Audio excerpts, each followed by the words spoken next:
Oliverio. Thank you very much. Thank you for attending this evening, and thanks to the organizations and San Jose City College providing us the space. It's a beautiful facility that was built recently. Has anyone been in this building before? Yeah. A few of you. How many were here at the debate, or actually at the debate 2 weeks ago? I see some familiar faces, so thanks for the other folks that have come out to engage in the local government. So I'm really appreciative of the opportunity to serve the area that I've grown up by being elected, so I really appreciate the vote of confidence. It's been it's certainly been a ride. Even growing up here, you never know the challenges you face and the level of complexity and detail versus when you're a candidate. And I remember when Art Maurice is here, we were both candidates, and we had a field of 6 people running, and we said a lot of different things, you know, but we were sort of at the 10,000-foot view of saying things. And then you get down into the details of like laws that don't allow you to do things either based on federal or state, or this dollar is not the same as that dollar because the state doesn't allow you to suspend it on things like that. So you get into this real level of detail. So as I approach my second and final 4-year term, I really look forward to the opportunity to serve and take all the knowledge I've had from the last period of time on the council and move forward. I've been endorsed by groups that normally don't get along, Chamber of Commerce, plus the Sierra Club and Santa Clara County League of Conservation Voters. Also been endorsed groups like Planned Parenthood and San Jose Mercury News. And if you go to my website, fromhereforus.com, you'll see approximately 800 people supporting me, and they all live in the district, every one of them. They don't live outside San Jose or somewhere else. They actually all live in the district, and I'm very proud of that support. And I've brought literature on the back table there. All the mailers you've received from me, I brought a copy so you can read them in case you have not received them. But I look forward to your questions, and I really appreciate everyone coming out this evening. Thank you.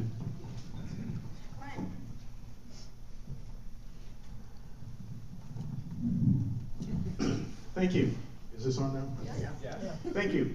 My name is Steve Kline, and I have been an attorney for 35 years. I've been a resident of the Bay Area for 29, and my husband and I moved here to San Jose 8 years ago. One of the questions that constantly gets asked to me as I go door to door and in all the neighborhood groups that I've visited is, why are you running? Well, the reason I'm running is because for the last 4 and 5 years, all we have had in this district is excuses. Excuses why things can't be done. Excuses why we can't open the Bascom Library Community Center. Excuses why we can't have a neighborhood business-oriented Alameda Maintenance Improvement District. Excuses as to why we haven't been able to have a vibrant and strong business association in West San Carlos. The time for excuses is over. He's had his opportunity, and the opportunity is now to bring an advocate, someone from the neighborhoods. I was the president of the Burbank Del Monte NAC. I was the secretary of the Sherman Oaks Neighborhood Association. I've been part of the struggle with the city. I know what the neighborhoods need, and more importantly, my job is to make sure that you have access to me constantly, not by coming to City Hall, not by calling my iPhone, but actually in open meetings where we can discuss those problems that the city needs to hear from our neighborhoods. And that's, in a short way, why I'm running. Thank you. Good evening, folks. My name is Bill Chu. I've been a resident of District 6 since 1974. That's 38 years. I moved to San Jose in 1973. I took a job as a plastic products process engineer. I did that job for about 16 years. While I was doing that, I was developing a workout exercise program that has evolved into a website called fitcity.com, and that's one of my ventures. And in 1988, I began attending San Jose City Council meetings. Since then, I have attended almost 2,000 meetings. In 1990, I ran for mayor the first time. In 1992, I ran for District 6 the first time. Since then, I have been nominated 11 times to the ballot. And people go, why are you doing this? What is the point? You know, you never get elected, you know, whatever. Do people respect you? What is it? And when I was in college, I was, studying in terms of what is wrong with politics. What's wrong with politics is money in politics. And money in politics is what persuades people. And money in politics makes some people more equal than others. And that's what's wrong with it. And because of that, I decided to never collect any contributions for my campaigns. And because of that, it's kind of hard to, you know, get the word out and everything. But over the years, I've been getting more and more votes each time. And maybe this time I'll get enough to get elected. I don't know. But if you've been around this town long enough, you've seen me. I'm the guy on roller skates. I have my own TV show on the community channel.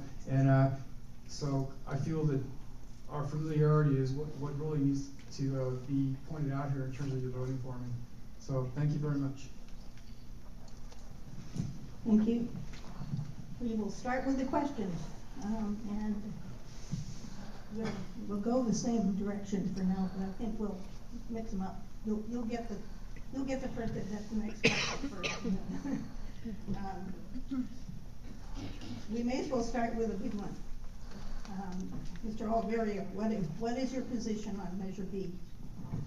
And actually, there's a corollary to that that you might want to comment on. What would be the ideal retirement plan for city employees? Thank you for the question. I believe the ideal retirement plan, if you were creating a new city, would simply be have a 401k. A 401k where the city would match a certain percentage of your income, much like you have in private employment, where every individual is responsible for their savings. What we have at the city, though, is a pension plan, and I understand it well enough. Both my parents are retired teachers, but their pensions are extremely different than what we have at the city of San Jose. And we've reached a time where those costs are really grown so much that it's forced us to shrink our workforce by 2,000 positions. And that eventually affects you, the resident. So I'm supporting Measure B. I'm a part of the reform portion of the council that supports Measure B.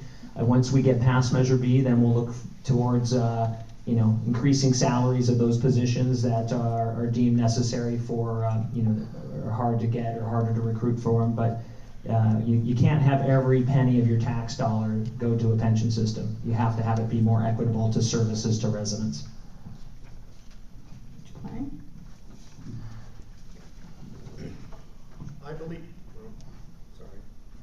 I believe in pension reform, and we could have pension reform today, if we wanted it. I'm opposed to Measure B because, first of all, Measure B won't take effect until July 1, 2013. If Measure B passes, the city attorney is authorized to file suit the very next day to have the pension reform package declared legal. In fact, in the proposed budget that may be coming forward, the city has given attorneys $2.1 million to defend the city. $2.1 million that could be used for street repair. $2.1 million that could be used several other places. There is money on the table. If the money is not correct, then let's negotiate it. That's what every other jurisdiction in this city, including San Francisco, has done, and it can be done today. Thank you. Mr. Chu? I voted no on Measure B. Okay, we'll move to the next question, starting with Mr. Kline. Instead of cutting things that people love, like police, fire, parks, and libraries, what do you say about cutting other unnecessary bureaucratic nonsense jobs that the city funds, which the people don't even know about? Well, that's really important, and that's a good question, because the part of our budget is that we don't have a line item budget in this city. This first came to my attention by a council member that I probably don't agree with that much, but Mr. Constant said that last year at the budget debate. We also need a performance-based budget. 450 programs we were shown 2 years ago without any metrics about them at all. No qualitative metrics, no quantitative metrics. We have 450 programs that are just doing whatever. And what we need is a performance-based budget with line items so we know exactly where our money is being spent. When we find that data out, we then will find considerable amount of waste. The city has a $2.8 billion budget, and only 1/3 of it goes to city services that you use. Mr. Chu? Could you ask the question? Yeah. Moving ahead. Instead of cutting things like police, fire, and police, fire, and libraries, what do you say about cutting other unnecessary bureaucratic nonsense jobs that the city funds, which the people don't even know about? I think we should cut unnecessary jobs and stuff that's a big waste of time. Okay. And the... I was waiting for your cue. You're right, and I've already done it. I'm sorry. No problem. That's true, we don't have a line item specific budget, but so do most of the cities in this country. And so what I think is it's a systemic issue on how government does its financing and finances. It's just extremely complicated. With that said, I have a record of voting against things that are not in the city charter. So my city charter is what I'm supposed to give you. Sewer system, roads, street lights, a police department, a fire department, etc. But unfortunately, we tend to grow our government because people want things. And then you come back again, and you say, I want more and more. And then I grow, and then I sort of skip the things I was really supposed to do from the beginning. So I think the easy answer is just do what I'm supposed to do. With that said, my voting record's been very clear. I voted to sell a golf course. I voted against spending $2.26 million on golf nets when we were considering selling a golf course. I've said we should sell the Hayes Mansion, which burns $5 million a year in our city budget. So I have no problem doing those things. It's just getting everyone on board. Now we can move to the next question. And you're the first one. If Measure B passes, how would you plan to retain qualified staff?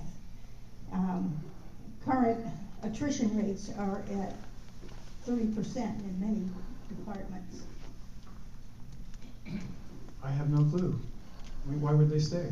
We're cutting them short. They're not worth as much money as we're paying them now. Why would they stay? What can you tell them? I don't know.